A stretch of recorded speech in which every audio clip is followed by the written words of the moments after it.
नव प्रभात की बेला लाए फिर से नई उमंग, परमात्म रंग संग यहाँ सजेंगे जीवन के सब रंग, सब रंग, सब रंग। नमस्कार, सुप्रभात। स्वागत आप सभी का सबरंग कार्यक्रम में। मित्रों, आज गांधी जयंती है। राष्ट्रपिता महात्मा गांधी जी न केवल सभी भारतवासियों के लिए बल्कि समूचे विश्व के लिए प्रेरणा के स्रोत। उनका जीवन ही सबके लिए आदर्श। इसीलिए आज गांधी जी के जीवन के कुछ प्रसंग हम सबरंग कार्यक्रम में चर्चा करेंगे जो सचमुच बहुत बहुत प्रेरित करने वाले हैं। कहते हैं जब वो 15 साल के थे तो एक बार उन्होंने अपने घर में ही चोरी कर ली, लेकिन बाद में प्रायश्चित होने लगा उन्हें कि कैसे मैं अपने इस बड़ी भूल को सबके सामने रखूं, किसके सामने रखूं। पिताजी ही घर में बड़े थे। उन्होंने एक पत्र लिखा कि मुझसे ये गलती हुई है, मैं प्रायश्चित करता हूँ, आप जो भी सज़ा देना चाहें मैं वो सज़ा स्वीकार करूँगा। पिताजी ने पत्र पढ़ा, उनकी आंखों में आंसू आ गए और वो मौन हो गए। पिताजी का ये मौन हो जाना, उनकी आंखों में आंसू आ जाना गांधी जी के लिए बहुत बड़ी सीख बन गई। पिता पुत्र के बीच का जो प्यार था वो और भी ज़्यादा गहन हो गया और सारे संसार को एक महात्मा प्राप्त हो गया। सीख ये है मित्रों कि हम अपने जीवन में गलती ना करें, लेकिन यदि कभी गलती हो जाए तो उसे स्वीकार कर लें, माफ़ी मांग लें, प्रायश्चित कर लें, तो सचमुच हम निखर जाते हैं। हमसे फिर और गलतियां नहीं होती, लेकिन हम औरों के लिए भी एक प्रेरणा के स्रोत बन जाते हैं। तो ज़रूर अपने जीवन में सुंदर सीख को धारण करने का संकल्प रखते हुए आइए चलें आज के सुवाक्य की ओर। कमजोर व्यक्ति कभी क्षमा नहीं कर सकता। क्षमा करना शक्तिशाली व्यक्ति का गुण है। महात्मा गांधी जी दुनिया में समझते हैं कि शक्तिशाली अर्थात शारीरिक रूप से मजबूत होना है, लेकिन वास्तविक अर्थ यह है कि जो व्यक्ति हर एक की बातों को समा के उसे माफ करना जानता है, उसे ही यथार्थ रूप से शक्तिशाली कहेंगे। और यही गुण अपनाया महात्मा गांधी जी ने। उन्होंने कभी भी हिंसा को बढ़ावा नहीं दिया, सदा अहिंसक रूप से हर काम को करना चाहते थे। वे हर एक को क्षमा करते हुए चलते थे, जो कि एक शक्तिशाली व्यक्ति की पहचान है। तो इस गांधी जयंती में हम सभी भी इस एक गुण को अवश्य अपनाएं, हर एक को क्षमा करते हुए चलें।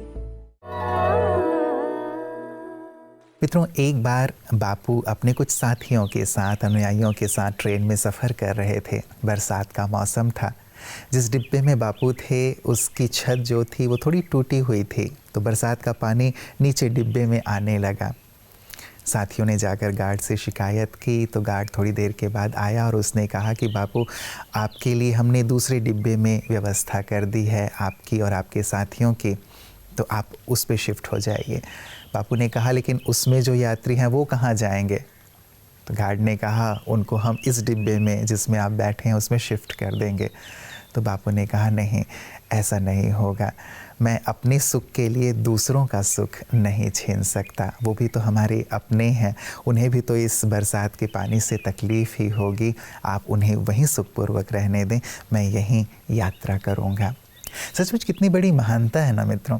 कई बार हम सोचते हैं कि मैं बड़ा हूँ तो चलो मुझे सब सुख सुविधाएं मिल जाएं, भले ही दूसरों को मिलें या ना मिलें, वो जैसी भी हालत में रहें। लेकिन महानता बापू की यही थी कि वो औरों का सुख, अपनों का सुख देखते थे। पूरे देशवासी उनके अपने हैं, वो सुखी हों ये उनकी कामना रहती थी। इसीलिए तो वो महात्मा बन गए ना। हम भी औरों के सुख का ध्यान रखें, यही वास्तव में महानता है। नमस्कार। आज मैं आपको एक ऐसे फल के बारे में बताऊंगा कि जिसको देवताओं का अमृत कहा गया है। ग्रेप्स या तो अंगूर। क्यों ऐसा कहा गया है?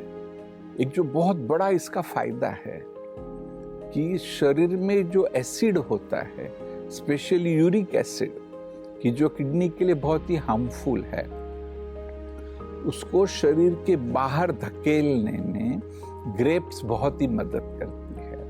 इसलिए किडनी की डिजीज की अगर शुरुआत भी हो गई है तो उसको प्रिवेंट भी आपको करना है, क्योंकि आप जानते कई डिजीज में, फॉर एग्जांपल डायबिटीज है तो किडनी डिजीज होने की संभावना बढ़ेगी, हाई ब्लड प्रेशर है तब भी किडनी डिजीज होने की संभावना बढ़ेगी। आपने देखा होगा कि कैसे फिर अल्टीमेटली किडनी फेल होने लगती है, तब हम भागा दौड़ी करते हैं। परंतु पहले से ही जब जब भी संभव हो, थोड़ा भी, एक कटोरी भर के भी आप अंगूर का सेवन करेंगे, साथ साथ में जिनको स्किन की समस्याएं है, लीवर डिजीज है, उनमें भी ग्रेप्स का सेवन है वरदान।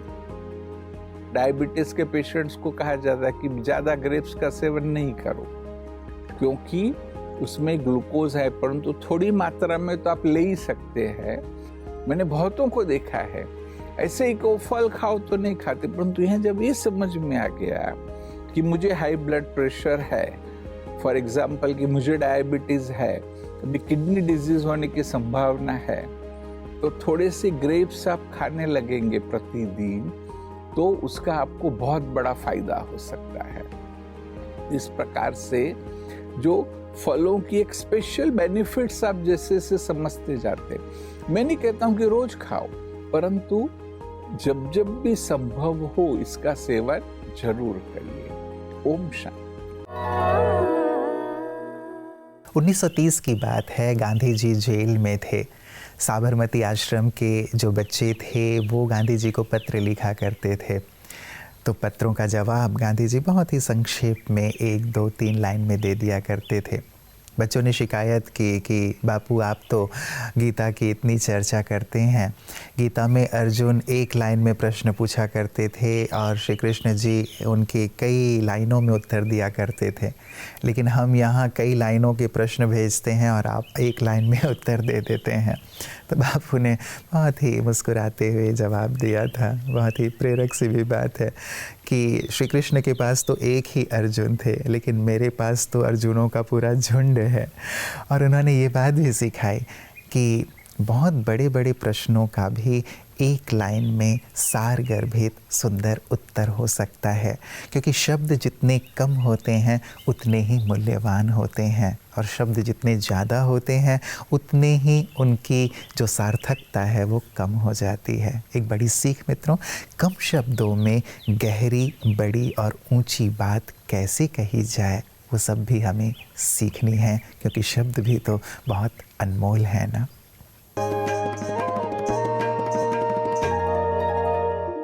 यहाँ की विशेषता तो विभिन्न विशेषता हैं, और उसको वाणी से यहाँ की विशेषता को इतिश्री नहीं किया जा सकता। हर वस्तु वाणी की नहीं होती है, अनुभव की होती है जी। ब्रह्म अनुभव का ही विषय है। यहाँ की भी विशेषता अनुभव गम्य है। जो बाह्य में दिखाई दे रहा है उससे कहीं अधिक अदर्शनम लोपः एक सूत्र आया है व्याकरण में। न दिखते हुए भी, न प्रदर्शित होते हुए भी उसका गुरुत्वाकर्षण अत्यंत ऊर्जा शक्ति से परिपूर्ण होता है। वो यहाँ पर देखने को मिला। यहाँ की जो विशेषण है, यहाँ की जो शांति है, यहाँ की जो सौहार्दता है, यहाँ की एकता है, वो अन्य जगह पर नहीं देखने को मिलती है। संस्थान तो बहुत हैं, संस्थाएं बहुत हैं, और इससे अधिक लोगों की यहाँ पर एकत्रित होकर भीड़ करने की भी संस्थान बहुत हैं, लेकिन यहाँ की जो सौहार्दता है, शालीनता है, शिष्टता है, वो अन्य जगह पर नहीं मिलती है। ये विशेषण इसमें जी। और जैसे हमारे जितने भी केंद्र हैं ईश्वरीय अवतरण का, राम जी का जैसे अयोध्या माना गया, कृष्ण जी का मथुरा वृंदावन माना गया, और काशी विश्वनाथ जी में उनका शिव जी का एक स्थापना हुई 12 पूरे देश में 12 जगहों पर, लेकिन अवतरण के शिव बाबा की मुख्यालय ये आबू पर्वत के रूप में ही प्रतीत हो रहा है कि परम शांति जहां हो, परम सुखानुभूति जहां पर हो, आनंदानुभूति जहां पर हो, वहीं पर ईश्वर का वास होता है।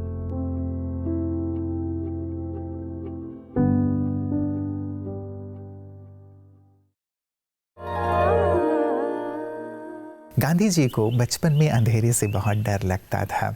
उन्हें लगता था कि अंधेरे में भूत होते हैं और भूत तो वैसे भी बहुत भयावह होते हैं। उनका जो रूप होता है, जो वर्णित किया जाता है, उसे सुन करके तो बच्चे वैसे भी बहुत भयभीत हो जाते हैं। एक बार रात में उन्हें किसी दूसरे के घर जाना था, लेकिन वो डर रहे थे, कांप रहे थे कि मैं कैसे जाऊंगा, क्योंकि अंधेरे में जाना है और अंधेरे में भूत होते हैं। उनकी दाई रंभा ने देखा कि ये किसी बात से डर रहा है। पूछा कि क्या बात है, तुम इतने कांप क्यों रहे हो, डर क्यों रहे हो? उन्होंने कहा वहाँ जाना है, लेकिन रात है, अंधेरा है, मैं कैसे जाऊँ? बोले अंधेरा है तो क्या हुआ, रात में तो अंधेरा ही होता है। उन्होंने कहा लेकिन अंधेरे में भूत होते हैं ना, मुझे भूत से डर लगता है, अंधेरे से डर लगता है। उनकी दाई ने कहा यदि तुम ईश्वर का नाम लोगे, राम का नाम लोगे, तो भूत भाग जाएंगे, ये जो डर है वो भी भाग जाएगा। ये सुंदर सी सीख उन्होंने दी और सचमुच गांधी जी ने राम का नाम लेते हुए अंधेरे के डर को जीत लिया। और न केवल अंधेरे को बल्कि हर प्रकार के डर को उन्होंने ईश्वर के नाम से, उनके स्मरण से जीत लिया। सचमुच मित्रों, यदि ईश्वर साथ हैं तो हर प्रकार का भय दूर हो जाता है, हर प्रकार का डर दूर हो जाता है और जीवन प्रकाश की ओर चलने लगता है। हम भी हमेशा ईश्वर को साथ रखने का संकल्प रखें। यदि वो साथ होंगे तो जीवन सार्थक हो जाएगा। और यही सुंदर बात राजयोग के माध्यम से ब्रह्मा कुमारी बहनें भी सभी को सिखा रही हैं कि कैसे ईश्वर के अंग संग रहकर आप अपने जीवन को श्रेष्ठ बना सकते हैं। आइए देखें पीस न्यूज़ हाइलाइट्स में।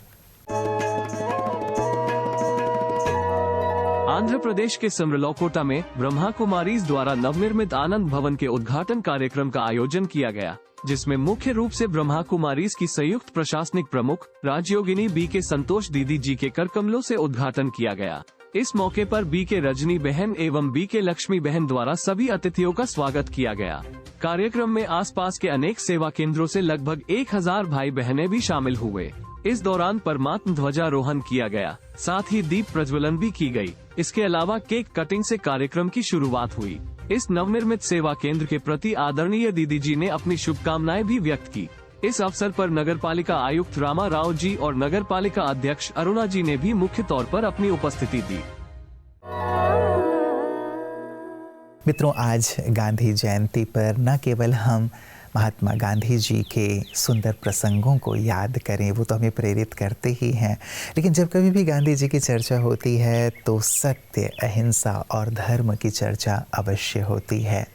सत्य अर्थात सत्य पथ पर चलना, अपने सत्य आत्मिक स्वरूप में स्थित रहना, सत्य को अपने जीवन में धारण कर लेना।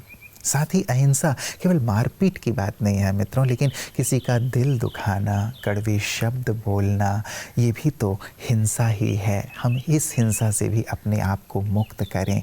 और धर्म अर्थात धारणा, जो सुंदर बातें हैं जो हमारे वेद शास्त्रों ग्रंथों में हैं, उन सुंदर सीखों को अपने जीवन में उतार लें। केवल मैं इस धर्म का अनुयायी हूँ वो नहीं, लेकिन उस धर्म की अच्छी बातें हमारे जीवन में कितनी आई हैं, वो वास्तव में धर्म का सही अर्थ में पालन करना होता है। तो क्यों ना आज महात्मा गांधी जी के जयंती पर हम सत्य, अहिंसा और धर्म को पूरी तरह अपने जीवन में आचरण में लाने का श्रेष्ठ संकल्प करें। यही सही अर्थों में बापूजी के लिए हम सबके हृदय के सही सही श्रद्धा के भाव होंगे, सम्मान के भाव होंगे और बापूजी भी हमें देख करके प्रसन्न होंगे कि मेरे जो आदर्श हैं उन्हें जीवन में ला करके ये सच्ची सच्ची गांधी जयंती मना रहे हैं। तो आए इस बार ऐसी ही गांधी जयंती हम सभी मनाएं, ताकि देश पुनः शिखर की ओर चले और हम भी अपने जीवन को महान और आदर्श बना सकें। अपना ख्याल रखिएगा। कल पुनः इसी वक्त आप सबसे मुलाकात होगी। नमस्कार। ओम शांति।